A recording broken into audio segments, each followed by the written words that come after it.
Hey everyone, welcome back. My name is Michael. I'm a youth pastor and a student, and on this channel we discuss personal and professional development from a Christian perspective. And we got a book review today. So this book is by Jim Kwik, and you can order this on Amazon if you would like. It's called Limitless, and he talks about how you can unlimit your mind. So stay tuned. We're going to review the book. It's a good one.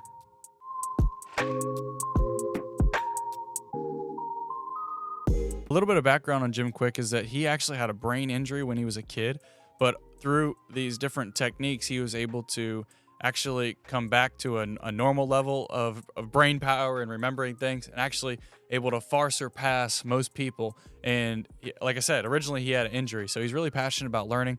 And he opens the book talking about different factors that make it really hard for us to learn today. There's four of them. The first one is that because of digital technology, we don't have nearly as much downtime as we used to. We are much more distracted because of that. We are no longer unaccessible by technology, because generally people have their phones on them at all times, and so their phones can always grab them. They're always connected to their phone, unless you follow Cal Newport's perspective on the phone in the foyer method, where your phone is always in the foyer of your house and it's not able to constantly grab you. Another factor is that overuse of digital technology actually results in the breakdown of our cognitive abilities. So when we're so focused on technology all the time, where our brains don't actually work as good as they're designed to, or work as well. And then the last factor that affects how we can learn is that our reliance on technology to solve every single question actually confuses people's perception of their own knowledge, because they always say, "Oh, I can Google it," right? And so people tend to think of themselves as more mentally capable than maybe they would be, because they're so paired to their technology.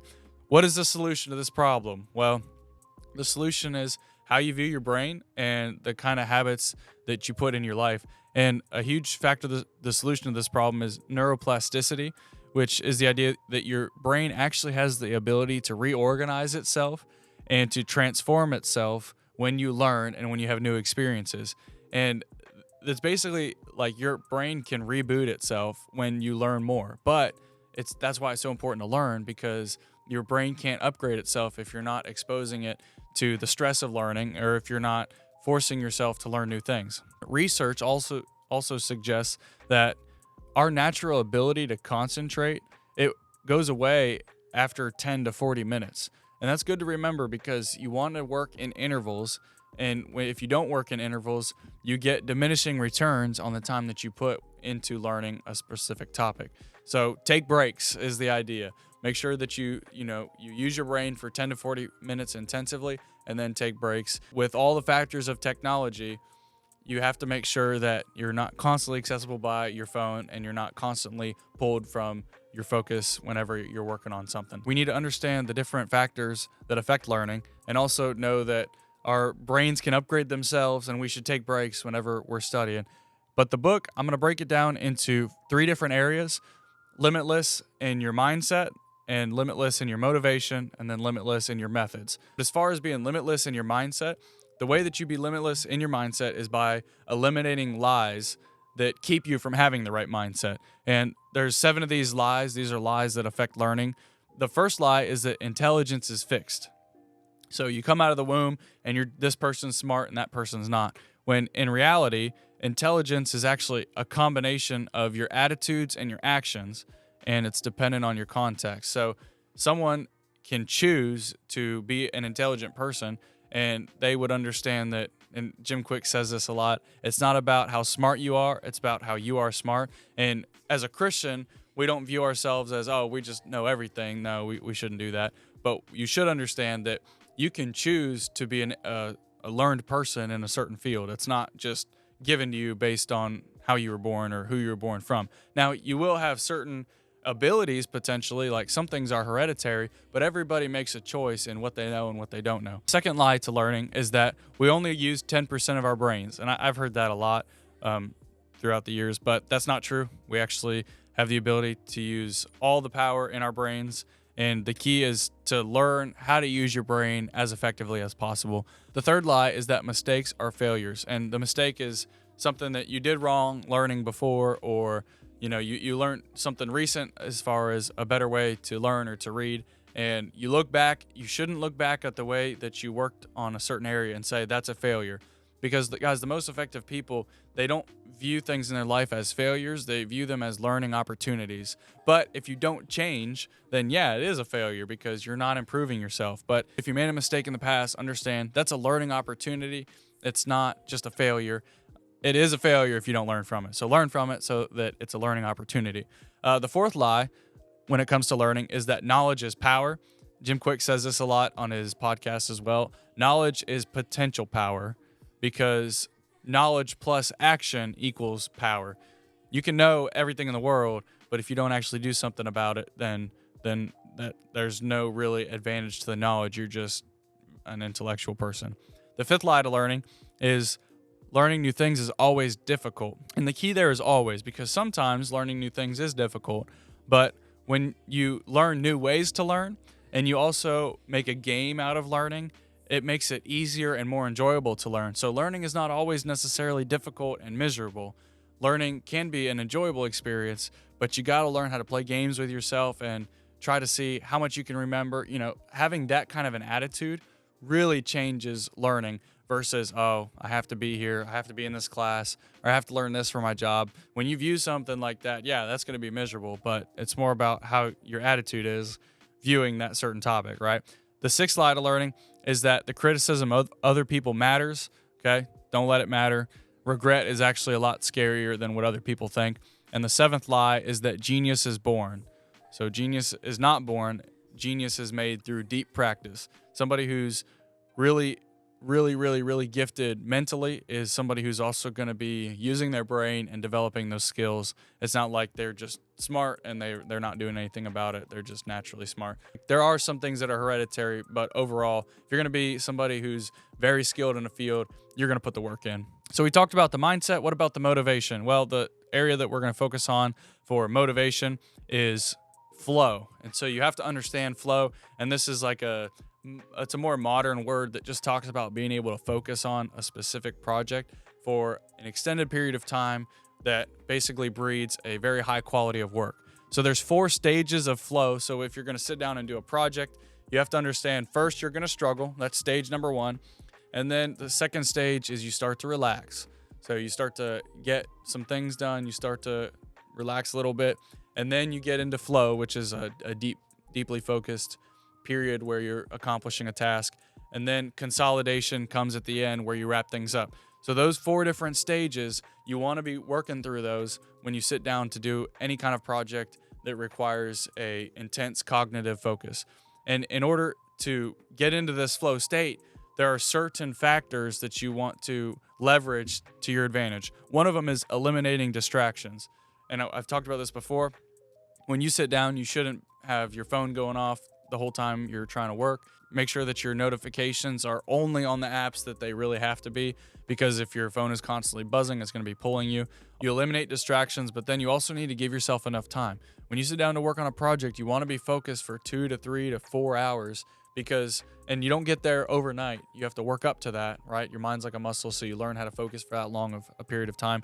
But if you don't give yourself enough time to work, say you only give yourself 30-minute intervals to accomplish different tasks. Well, actually 30 minutes you can accomplish a lot in 30 minutes, but the certain kind of task that you're working on should be different than the task that you sit down. If you're going to write a paper, that's going to take hours. So you want to give yourself some time to get into that flow state, and just to go through the struggle and relaxation part of flow is going to take about 17 minutes. And then when you get distracted, it takes like 17 minutes to get refocused. So that kind of bookends this most efficient time where you can focus. So if you're only focusing for an hour, you're actually losing out on a lot of productivity that you actually could be leveraging if you would sit down for longer periods of time. And you can use your calendar strategically for this. If you're not planning your weeks in advance, then you kind of just take whatever time you can get. But if you plan your weeks in advance and get in the habit of building systems around your week, you're going to be able to have longer periods of time where you can do more intensive, more focused work. Also, in order to find flow, you want to be doing something that you really love. And guys, sometimes you have to do stuff that you don't like to do, but learn how to spark your own curiosity. You might have to do a programming class, or you might have to do something for school or for work that you didn't want to do. But if you learn how to ask yourself questions about that thing and make yourself curious, you're going to enjoy the process so much more. And great learners know how to actually make themselves interested. Okay, it's a choice not to be interested in whatever you're learning. I understand some things are more interesting than others, but choose to be interested, choose to be curious about what you're learning, and your experience is going to be so much better. Also, have clear goals. If you haven't seen my goals video, you can go back and watch that on the channel. I talk about SMART goals and how important it is to have the right values in goals. Go back and watch that. The last factor to finding flow is you want your tasks to be a little bit challenging, but not too much. It's the Goldilocks rule in the book Atomic Habits. You don't want something to be too difficult or too easy in order for you to really focus on it. You want it to be right in the middle. So don't have too high of an expectation for what you're accomplishing, and don't sit down for too long. But same on the other end of the spectrum. So make sure that you challenge yourself the right amount. And here are some enemies of getting into a flow state. All right, we talk about the stages and then how to eliminate distractions so that you can get into those stages of flow, which is struggle, relaxation, flow, and then consolidation. But what about enemies? Okay, number one, multitasking. Don't multitask. Focus on one thing at a time. Number two, stress. Okay, if you're constantly stressed, that's going to hugely affect the way that you're able to get into a flow state. Number three is fear of failure. Understand that, you know what? I'm not going to fail. I'm just going to learn. And I might have a learning experience, but how you view that experience, that's up to you.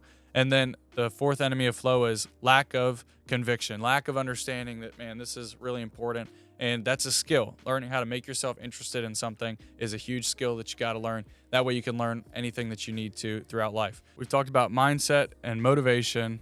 Here's the methods that you need to use to make your brain limitless. And we're just going to talk about studying. This is one section.